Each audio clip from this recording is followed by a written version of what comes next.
Okay, चलिए अब हम आगे चल रहे हैं। नेक्स्ट सेक्शन है हमारा सेक्शन 44 ADA। नेक्स्ट सेक्शन है हमारा सेक्शन 44 ADA। जैसे बिजनेसमैन के लिए एक ऑप्शन था, वैसे ही हमारे लिए भी एक ऑप्शन बनाया गया, मतलब कि प्रोफेशनल के लिए।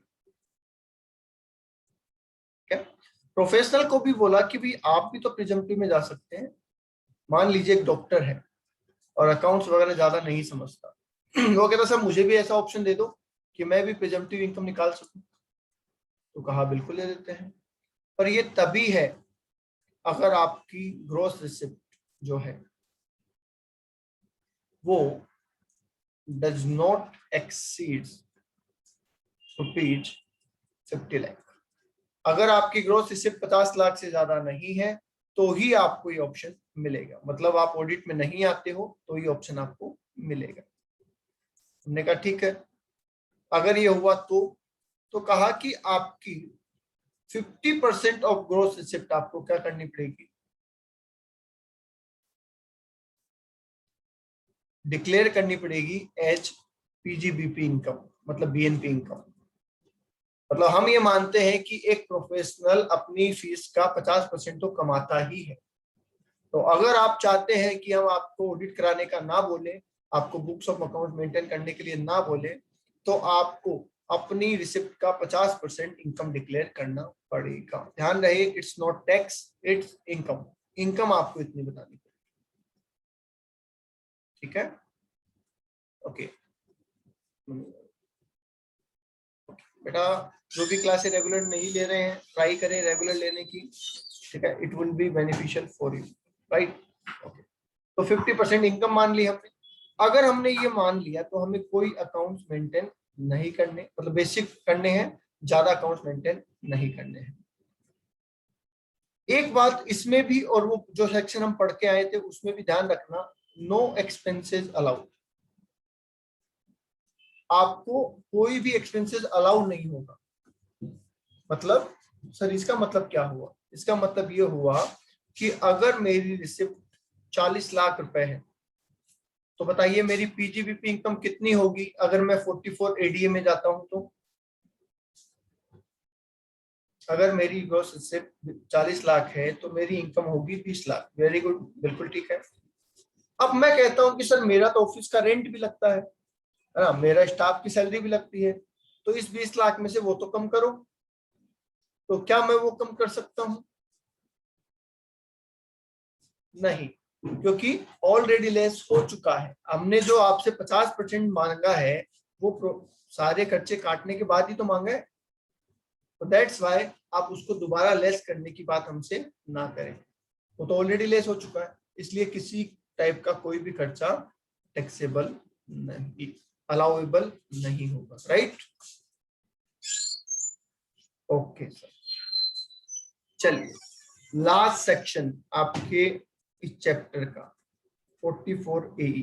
वैसे इसमें और भी बहुत सारे सेक्शन होते हैं, 40B होता है, 40BB होता है, 40BBA होता है, 44BBB होता है। 44 में और भी बहुत सारे सेक्शन हैं, ठीक है। 44B, 44BB, 44BBA, BBB, but वो आपके सिलेबस में नहीं है। तो दैट्स वाई ये हमारा लास्ट सेक्शन है 44 AE, ठीक है। ये किसके लिए है? ये गुड्स ट्रांसपोर्टर के लिए है। ये किसके लिए है? ये गुड्स ट्रांसपोर्टर के लिए है, राइट, ठीक है। सर गुड ट्रांसपोर्टर के लिए है मतलब, ये गुड ट्रांसपोर्टर के लिए मतलब ये है,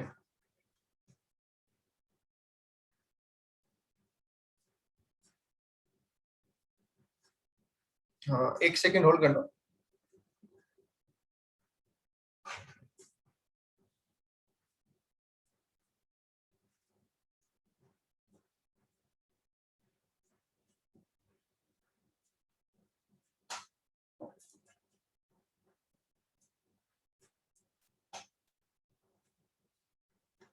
ओके अभी ठीक।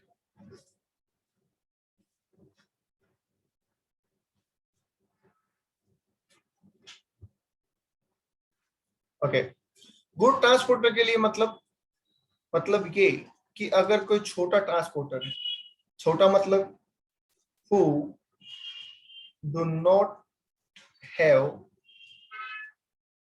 more than 10 vehicle at any time during the year।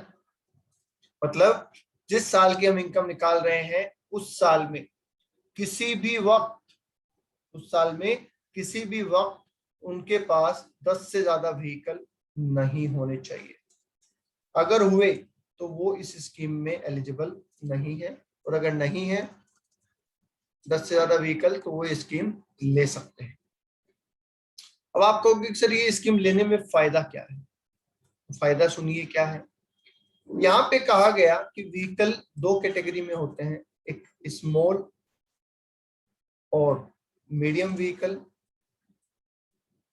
और दूसरा लार्ज व्हीकल जिनको हम बोलते हैं हैवी व्हीकल।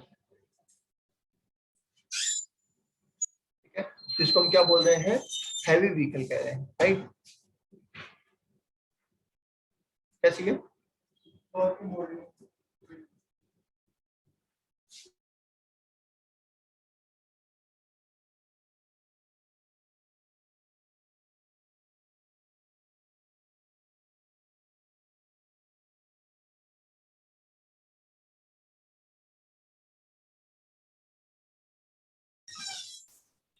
ओके, ठीक है।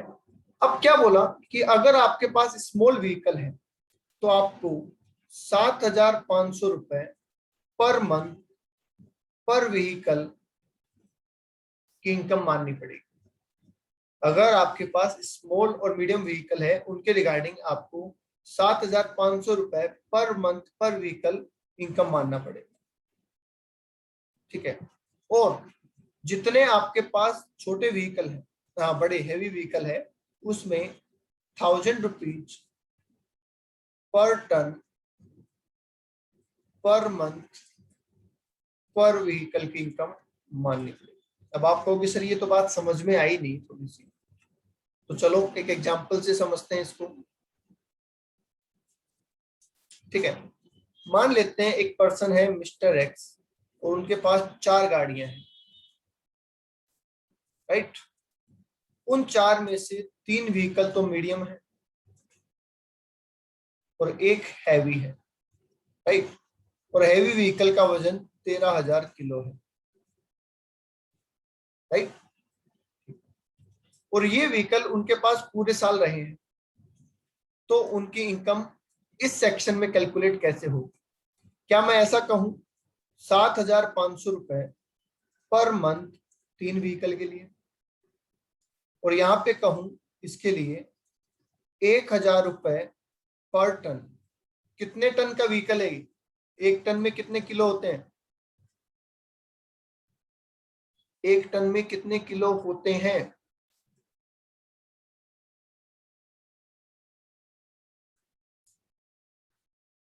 बोले भी, एक टन में कितने किलो होते हैं, पता है किसी को?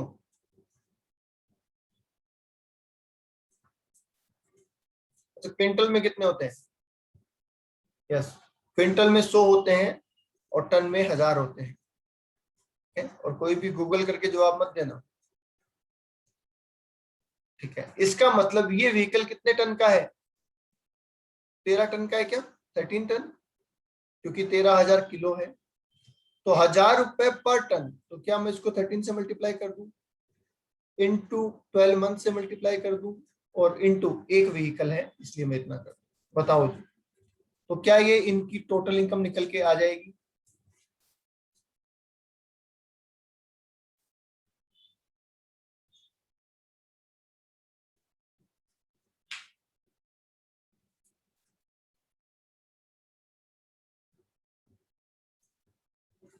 बोलिए, क्या टोटल इनकम आ जाएगी? यस सर, आ जाएगी। ठीक है, तो बस ऐसे ही कैलकुलेट करना है। अच्छा, हैवी व्हीकल बोलते किसको है? ऐसा कौन सा व्हीकल है जिसे हम हैवी की कैटेगरी में लेंगे? तो ध्यान रहे, 12,000 किलो का लिमिट दिया गया है। ठीक है, 12,000 किलो के जो व्हीकल हैं इससे ज्यादा वाले, वो सारे किस में आएंगे, हैवी में आएंगे।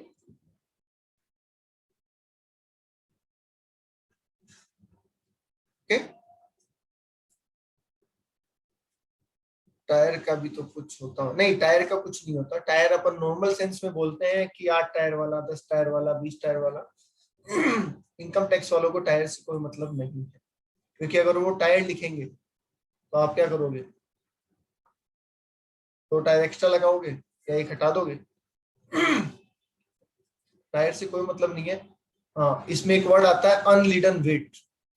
अनलीडन वेट नाम से एक शब्द आता है, उसके हिसाब से चलना होता है, राइट। ठीक है, अब जब आप इस ऑप्शन में जा ही रहे हैं तो इस ऑप्शन में और क्या होगा, इस ऑप्शन में ये होगा कि आपको बुक्स ऑफ अकाउंट्स नहीं रखने पड़ेंगे। मतलब आपको ये नहीं बताना पड़ेगा, ठीक है, आपको ये चीजें नहीं बतानी पड़ेगी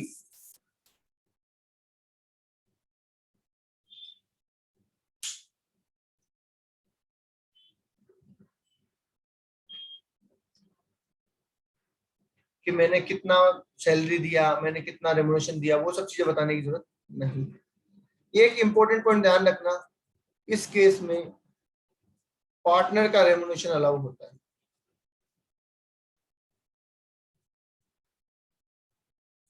पार्टनर का जो रेम्युनरेशन होता है वो अलाउ होता है, बाकी दोनों सेक्शन में तो नहीं था, पर इसमें ये इनकम निकालने के बाद भी पार्टनर का रेम्युनरेशन अलाउएबल है।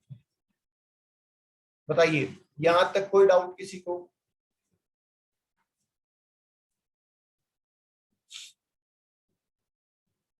ऐसा क्यों, पहले 44 एडी में भी ऐसा होता था, पहले 44 एडी में भी ऐसा होता था कि 8% इनकम निकालने के बाद पार्टनर रेम्युनरेशन अलाउ किया जाता था। ठीक है, पहले उसमें भी ऐसा ही था। बाद में क्या किया गया, 44 एडी में जब 44 एडी 4 जोड़ा गया तो उसमें से तो ये चीज हटा दी, पर इसमें ये चीज अभी भी पुरानी चली हुई आ रही है, इसको नहीं हटाया गया है।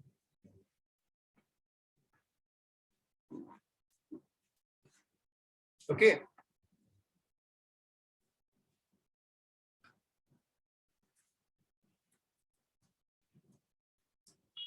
चलिए क्वेश्चन बैंक खोल लीजिए, एक क्वेश्चन करके देख लेते हैं। प्रियंका कह रहे हैं अगर 10 से ज्यादा हुए तो वो आ, बनाएगा ना उसी से। हाँ बिल्कुल, अगर 10 से ज्यादा व्हीकल हुए तो फिर नॉर्मल कंसेप्ट अप्लीकेबल हो जाएगा। मतलब आपको सेम सारी कैलकुलेशन वैसे ही करनी पड़ेगी, आपको सारी कैलकुलेशन वैसे ही करनी पड़ेगी। यस जानवी, आप बिल्कुल सही कह रहे हैं, you are right.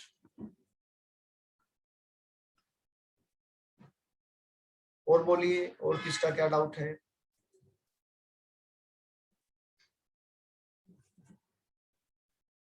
Anyone else? No?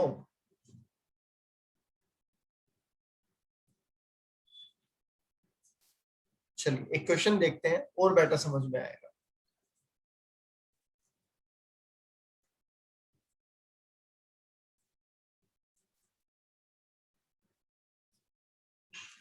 Question number 17 देखो, क्वेश्चन नंबर 17 पढ़ेंगे एक बार।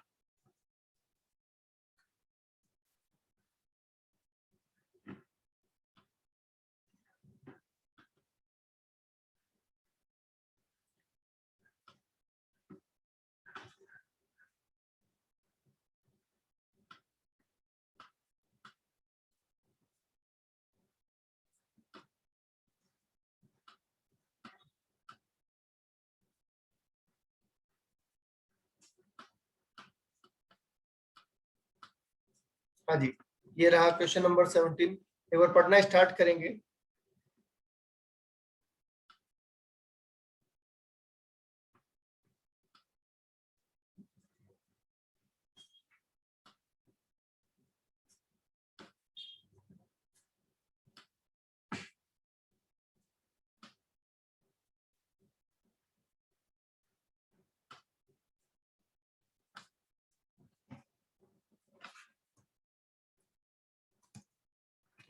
क्या कह रहा है क्वेश्चन नंबर 17 भाई, आया समझ में? कौन से सेक्शन से रिलेटेड है ये question?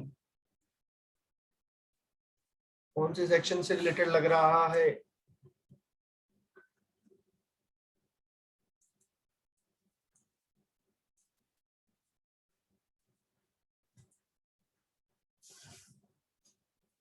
X company, a firm engaged in the business of trading of clothes,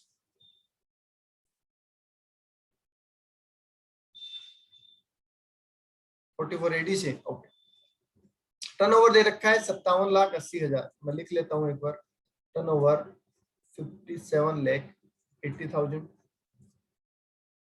out of which 25 lakh has been received on account पे चेक। इसमें से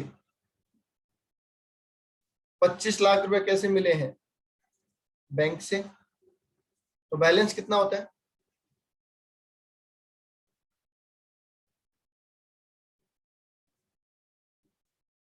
बैलेंस कितना होगा?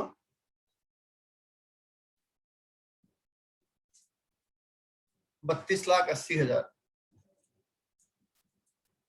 राइट। ये कैश हुआ। यस। हमें आगे लिखा है कि इन्होंने पार्टनर को सैलरी इतनी दी, एम्प्लॉय को इतनी दी, डेप्रिसिएशन इतना दिया, कॉस्ट ऑफ मटेरियल यूज इतनी है, अदर एक्सपेंसेस इतने हैं, तो टोटल इनकी जो कॉस्ट आ रही है वो 57,55,000 आ रही है, राइट। आगे आपको नेट इनकम पूछा है और साथ में ये भी कहा है कि इंटरेस्ट इनकम इतनी है, लॉन्ग टर्म कैपिटल गेन इतना है और बाकी इनकम डिडक्शन इतनी इतनी मिलनी है। बेसिकली ये आपसे एक कंपैरिजन करवाना चाहते हैं कि अगर आप 44AD में जाएंगे तो इनकम कितनी होगी और 44AD में नहीं जाएंगे तो इनकम कितनी होगी। ठीक है, कैसे? मुझे एक बात बताइए, अगर मैं 44AD में जाता हूं तो मेरी बीएनपी इनकम कितनी होगी?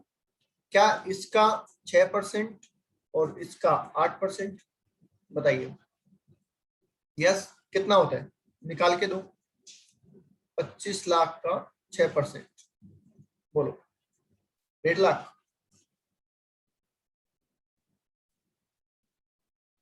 यस। और 32,80,000 का 8% निकाल के दो।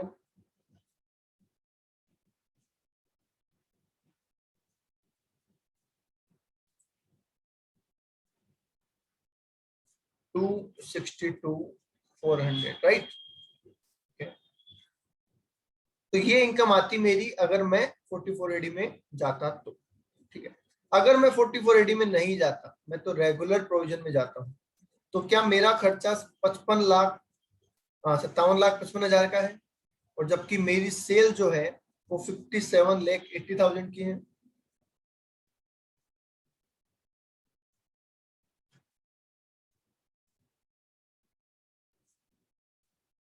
बताइए, यस और नो।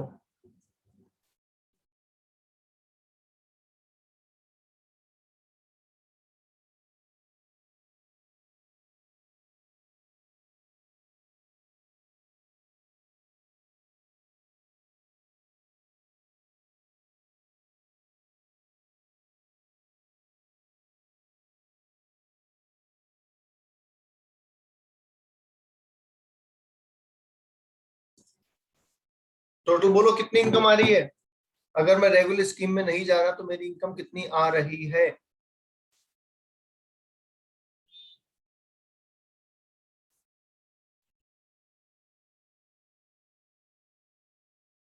25,000 रुपए।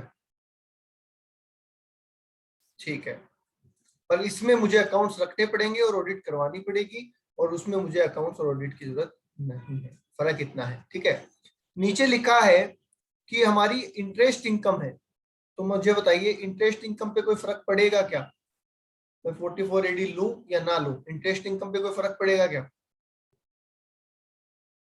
नहीं, वो तो उतनी रहनी है क्योंकि 44AD is just for business. ठीक है, कैपिटल गेन 1,40,000 है तो LTCG 1,40,000 और यहाँ पे भी 1,40,000। ठीक है, बस इनकम तो इतनी ही है। बताइए इस ऑप्शन में टोटल इनकम कितनी हो रही है? 2,30, 2,55,000 और जबकि इस ऑप्शन में बताइए इस ऑप्शन में टोटल इनकम कितनी हो रही है? It's GTI, gross total income.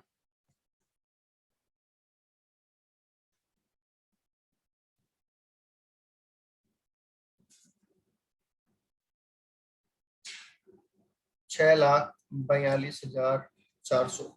नीचे लिखा है कि डिडक्शन भी है एटीजी में 15,000 की, तो दे दो माइनस डिडक्शन एटीजी। ये अभी आपको ज्यादा नहीं समझना है, बाद में समझ में आएगा, पर अभी के लिए तो सिर्फ इतना देख लो कि दोनों में से 15,000 रुपए लेस हो जाएंगे क्योंकि इन्होंने कोई डोनेशन दिया है।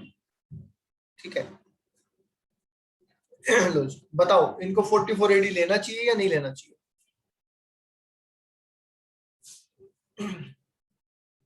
44AD लेना चाहिए या नहीं? हम कहेंगे नहीं, इनको नहीं लेना चाहिए।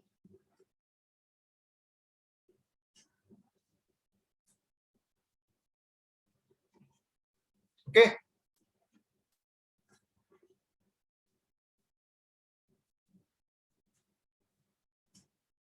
चलो तो आसान था क्वेश्चन। बताइए क्वेश्चन आसान था क्या?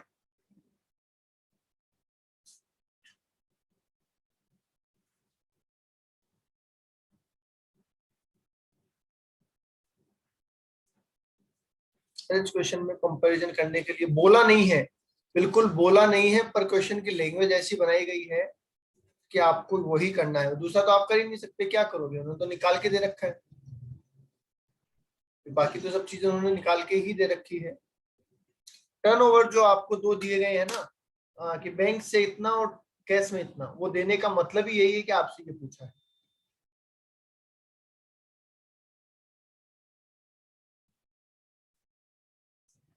बिल्कुल बिल्कुल, ये आपको इंटरप्रिटेट करना ही पड़ेगा और कोई सॉल्यूशन नहीं। आसान था वैसे क्वेश्चन। तो बड़ा क्वेश्चन वैसे होता है अलाउ और डिसअलाउड के बेस पे, और ये वाला क्वेश्चन सीधा हो जाता है, इसमें कोई किंतु परंतु नहीं है। ओके, ज्यादा प्रैक्टिस करने से ही अच्छे से आएगा, बिल्कुल प्रैक्टिस तो करनी पड़ेगी। चलो एक क्वेश्चन नंबर 18 और पढ़ते हैं। क्वेश्चन नंबर 18 और पढ़ते हैं। Sukhwinder engaged in the business of playing goods carriage. ठीक है, on 1st April 2020 he owns 10 trucks out of which 6 are heavy और बाकी क्या है, लाइट और मीडियम है। 2 मई को उसने क्या किया, एक ट्रक बेच दिया। ठीक है, और 6 मई को एक ट्रक और खरीद लिया। ठीक है, ठीक है। और जो नया ट्रक परचेज किया वो बाद में पुट टू यूज आया।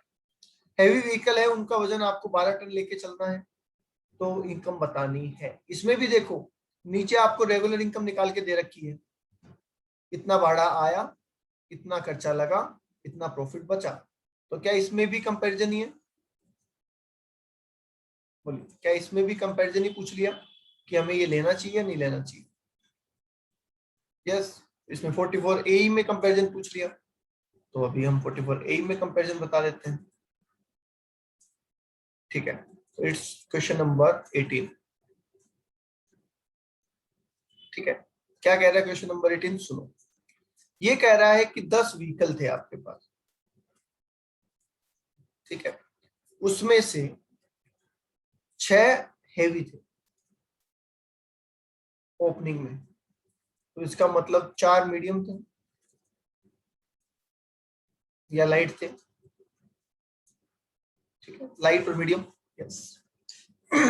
सेकेंड में को एक हेवी बेच दिया, तो क्या मैं यहाँ पे -1 कर दूं ऑन 2 मई 2020। ठीक है, और 6 मई को एक और परचेज किया, कौन सा, लाइट वाला, तो क्या मैं यहाँ पे +1 कर दूं, लाइट 6 मई को। बस, ये तो हो गई हमारी समरी। सबसे पहला सवाल, क्या ये ऑप्शन लेने के लिए एलिजिबल है या नहीं? क्या पूरे साल में किसी भी वक्त इसके पास 10 से ज्यादा व्हीकल थे? हम कहेंगे नहीं, क्योंकि इसने पहले एक बेचा फिर एक खरीदा।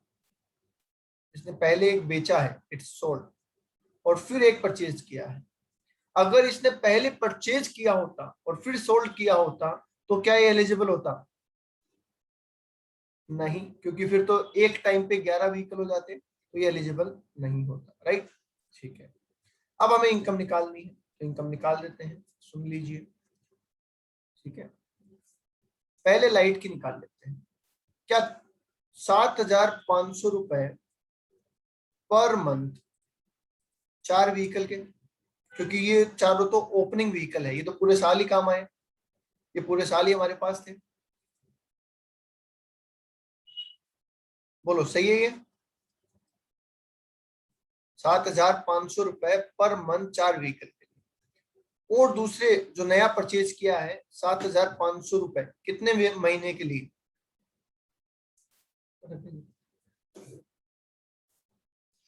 हाँ जी, 7,500 रुपए कितने महीने के लिए? नए वाले व्हीकल के लिए महीने कितने होंगे? सोचने वाली बात यह है, नए वाले व्हीकल के लिए मंथ्स कितने होंगे? जल्दी बोलो। 10 महीने नहीं, 11 महीने होंगे। कैसे? अगर महीने का एक भी दिन होता है तो उसे पूरा महीना माना जाता है। अगर एक भी दिन यूज आता है तो उसे पूरा महीना माना जाता है। इन्होंने 6 मई को परचेज किया, इसका मतलब मई भी काउंट होगा, सिर्फ अप्रैल काउंट नहीं होगा। ये बात ध्यान रखें, it's important point. Per month और पार्ट ऑफ मंथ बोला जाता है यहाँ पे। इसका मतलब पूरा महीना हो चाहे एक दिन हो, पूरा महीना ही आपको काउंट करना है। आई बात समझ में? दूसरी बात, डेट ऑफ परचेज मायने रखेगी, पुट टू यूज मायने नहीं रखेगी। डेट ऑफ परचेज मायने रखेगी, पुट टू यूज मायने यहाँ पे नहीं रखेगी। क्योंकि गवर्नमेंट कहती है भैया तुम तो टैक्स चोरी करने के लिए ये बोलोगे कि मैं ले तो आया था व्हीकल जनवरी में अप्रैल में, और मैंने काम में लिया उसको दिसंबर में। पर ये बात हमें जमती नहीं है, क्योंकि व्हीकल ऐसी कोई चीज नहीं है जिसको आप लेआउट यूज ना करो। मशीनरी हो सकती है कि कोई आप लेआउट उसको यूज ना करो, पर व्हीकल में ऐसा नहीं होता है। तो डेट ऑफ परचेज लेके चलना आपको हमेशा, date of put to use नहीं लेना है। बोलिए क्लियर है ये दोनों पॉइंट? और अगर ये क्लियर है तो ये वाला आंसर भी क्लियर होगा। राघव एंड प्रेरणा, ओके ठीक है, टोटल कर लेंगे बाद में। हेवी व्हीकल पे आ जाइए। 1,000 रुपए पर टन, 1,000 रुपए पर टन, और 12 टन का वजन है, तो 1,000 पर टन इंटू 12 इंटू कितने व्हीकल करूं?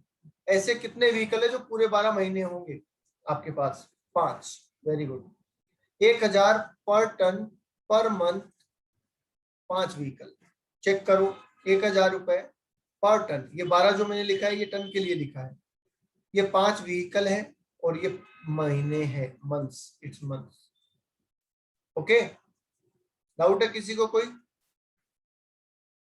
नहीं। अब जो एक व्हीकल बेचा, क्या उसकी भी इनकम निकालनी है? एक व्हीकल 12 टन का और 2 महीने की इनकम, बोलो हाँ या ना।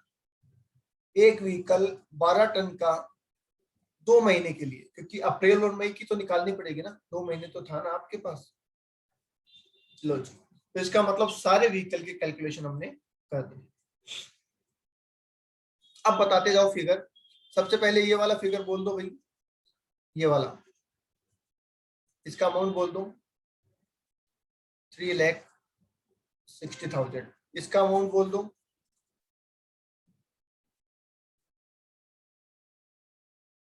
82,500। इसका अमाउंट बोल दो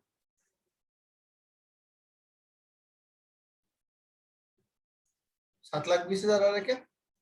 ओके, और इसका अमाउंट बोल दो, ठीक है। तो ये इसकी टोटल इनकम आ जाएगी अगर हम प्रिजम्पटिव टैक्सेशन से जाएं तो। Is that clear? अब बता दो प्रिजम्पटिव टैक्सेशन में कोई डाउट किसी को? कोई भी डाउट? बीएनपी में मुझे नहीं लगता अब आपको कोई डाउट होगा। क्वेश्चन शीट मैंने आपको दे दी है, ऑलमोस्ट क्वेश्चन भी मैंने आपको करवा दिए हैं। तो अब एक दो क्वेश्चन जो बचे वो ट्राई कर लेना, कोई डाउट आए तो पूछ लेना, वरना कल से नया चैप्टर स्टार्ट करेंगे। मोस्टली मैंने सारे क्वेश्चन आपको क्लास में करवा दिए हैं। ओके, चलिए आज के लिए इतना ही। Thank you. और जिन्होंने लेट ज्वाइन किया उनको फिर से happy Mahashivratri to all of you.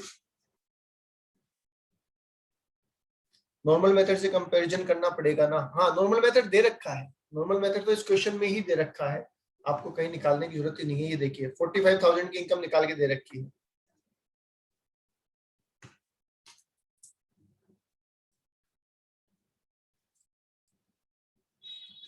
तो बस 45 और जो इनकम हमने निकाली वो दोनों में कर लो।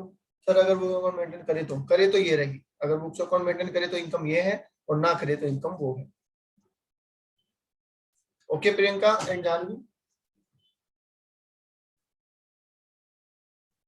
ओके चलिए फिर आज के लिए इतना ही। थैंक यू, कल मिलते हैं। Bye bye.